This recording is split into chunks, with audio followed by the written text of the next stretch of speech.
Friends, कैसे हैं आप सब। आप सभी का जी के बेस्ट स्टडी नंदू चैनल में बहुत बहुत स्वागत। फ्रेंड्स, आज का जो वीडियो है बहुत ही इंटरेस्टिंग क्वेश्चन का वीडियो है, जिसे आप सब लोग बहुत ध्यान से समझिएगा।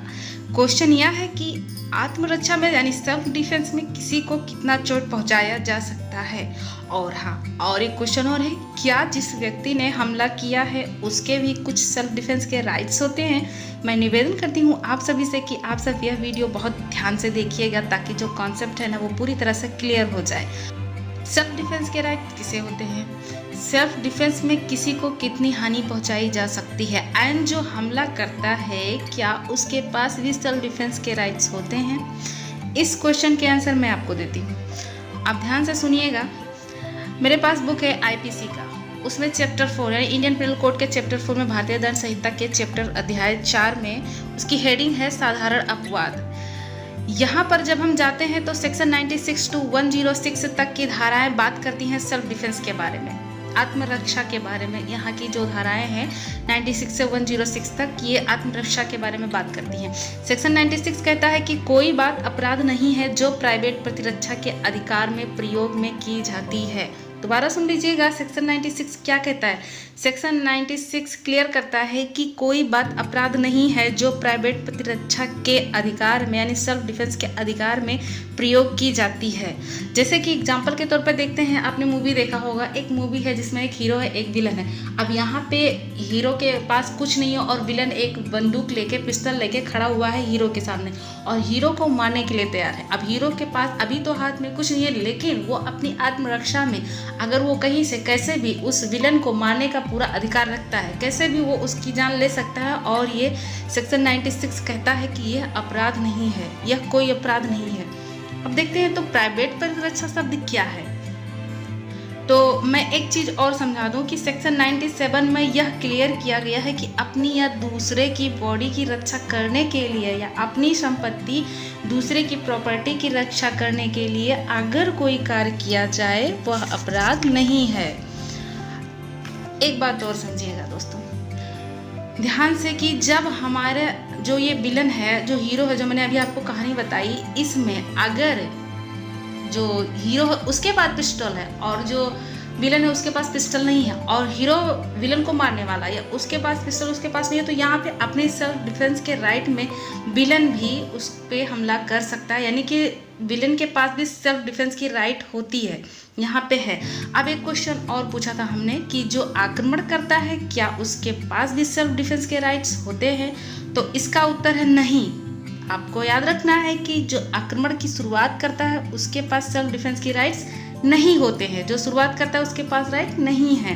अब सेक्शन 100 में बताया गया है कि कब बॉडी के सेल्फ डिफेंस में किसी व्यक्ति को जान से मारा जा सकता है, मतलब उसका मर्डर किया जा सकता है। सेक्शन 103 में लिखा गया है कि कब प्रॉपर्टी को बचाने के लिए किसी व्यक्ति का जान से मारा जा सकता है। अब ये दोनों सेक्शन में आपके सामने बहुत क्लियरली बता दूँ। सेक्शन 100 कहता है कब शरीर की प्राइवेट प्रतिरक्षा के अधिकार मृत्यु कारित करने तक है। दोबारा सुन लीजिएगा, सेक्शन 100 यानी 100 कहता है कब शरीर की प्राइवेट प्रतिरक्षा के अधिकार मृत्यु कारित करने तक है।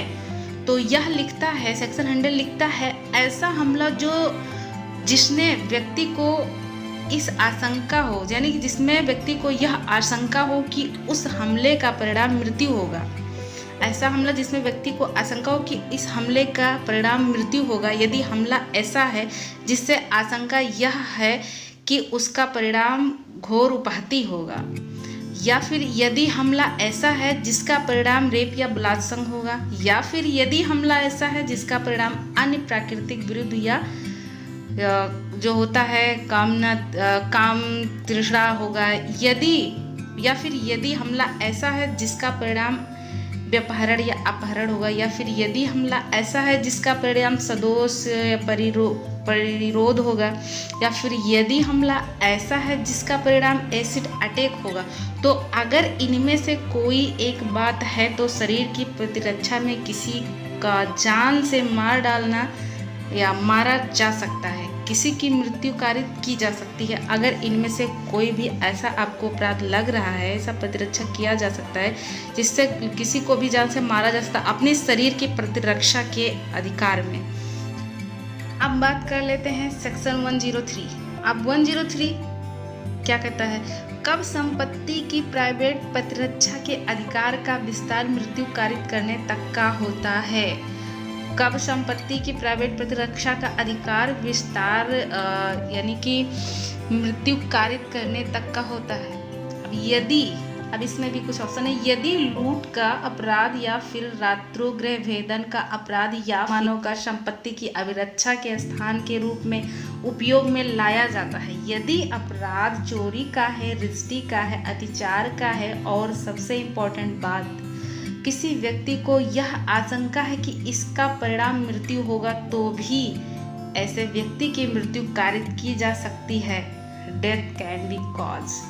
जी हाँ, एक बात और, एक एग्जाम्पल के तौर पर हम इसको क्लियर करते हैं। थोड़ा आपको समझने में प्रॉब्लम हुई होगी क्योंकि लॉ की जो है ये भाषा है। एग्जाम्पल के तौर पे एक ए नाम के व्यक्ति को पता चलता है कि बी नाम का व्यक्ति उसके घर में घुस गया है और चोरी कर रहा है। ए अपने घर का दरवाज़ा खोलता है और देखता है कि उस जो व्यक्ति है उसके पास हथियार है। तो वह मतलब उसके पास हथियार अगर सामने वाले के पास, तो लॉ यह कहता है कि ए को यह आशंका है कि अगर बी उसकी जान ले लेगा तो ए के पास राइट है, जो उस घर का ओनर है उसके पास यह राइट है कि जो सेक्शन 103 में यह राइट दिया गया है कि ए बी को मार सकता है, उसकी जान ले सकता है अपने सेल्फ डिफेंस राइट पे। मुझे उम्मीद है दोस्तों कि बहुत ही बारीकी से मैं यह समझाने में सफल हुई होंगी कि राइट टू प्राइवेट डिफेंस क्या होता है। राइट टू प्राइवेट डिफेंस क्या है दोस्तों, मैं आया समझाने में आप लोगों को सफल हुई होंगी।